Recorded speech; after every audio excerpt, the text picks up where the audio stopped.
The chair she sat in, like a burnished throne, glowed on the marble, where the glass, held up by standards wrought with fruited vines, from which a golden Cupidon peeped out.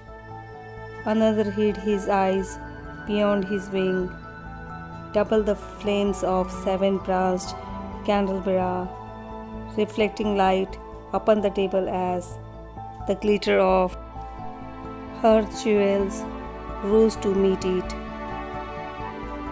From satin cases, powered in rich profusion, in vials of ivory and colored glass, unstoppered, lugged her strange synthetic perfume, unguent, powdered, or liquid troubled, confused, and drowned the sense in odors stirred by the air that freshened from the window. These ascended.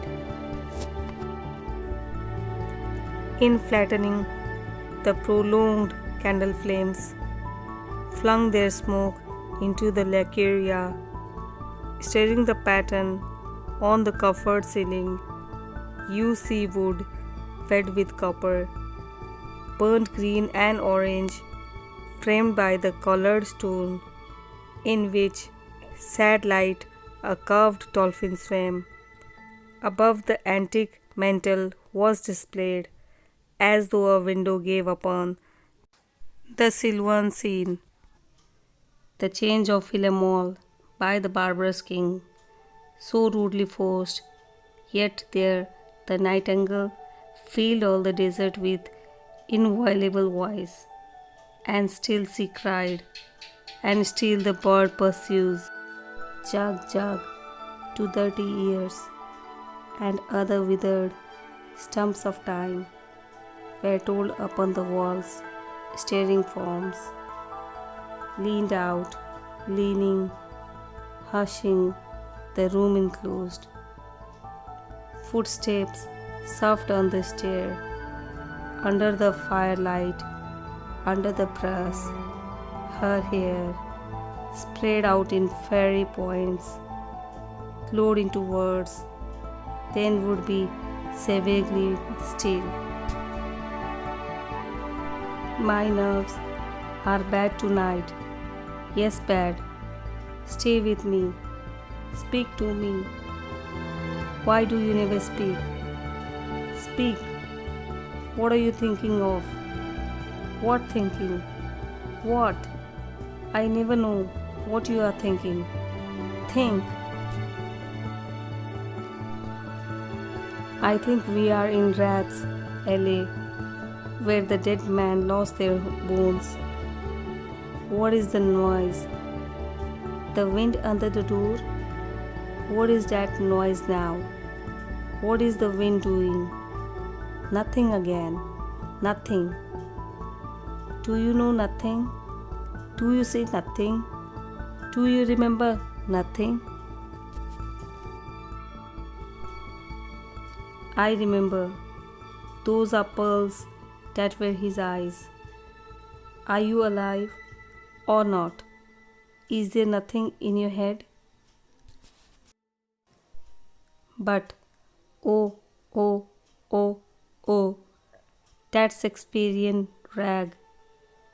It is so elegant, so intelligent. What shall I do now? What shall I do? I shall rush out as I am and walk the street with my hair down. So what shall we do tomorrow? What shall we ever do? The hot water at 10, and if it rains, a closed car at 4, and we shall play a game of chess, pressing lidless eyes and waiting for a knock upon the door. When Lil's husband got demobbled, I said, I did mince my words. I said to her myself, hurry up, please, it's time. Now Albert's coming back. Make yourself a bit smart.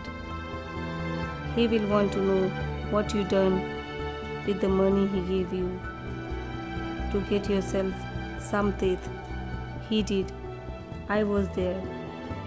You have them all out. Deal. And get a nice set. He said, I swear I can't bear to look at you. And no more can't I said, and think of poor Albert. He's been in the army 4 years. He wants a good time. And if you don't give it him, there's others will, I said. Oh, is there? She said. Something, oh that, I said. Then I'll know who to thank, she said, and gave me a straight look. Hurry up, please, it's time. If you don't like it, you can get on it, I said. Others can pick and choose if you can't. But if Albert makes off, it won't be for luck of telling. You ought to be ashamed, I said, to look so antique, and her only 31. I can't help it, she said, pulling a long face. It's 10 pills I took to bring it off, she said. She has had 5 already and nearly died of young George. The chemist said it would be all right, but I have never been the same.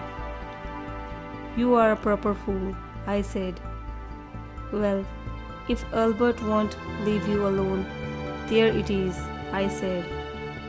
What you get married for if you don't want children? Hurry up, please, it's time. Well, that Sunday, Albert was home.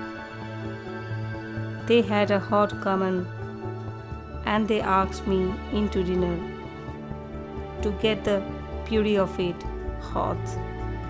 Hurry up, please, it's time. Hurry up, please, it's time. Good night, Bill. Good night, Lo. Good night, me. Good night. Tata. Good night, good night. Good night, ladies. Good night. Sweet ladies, good night.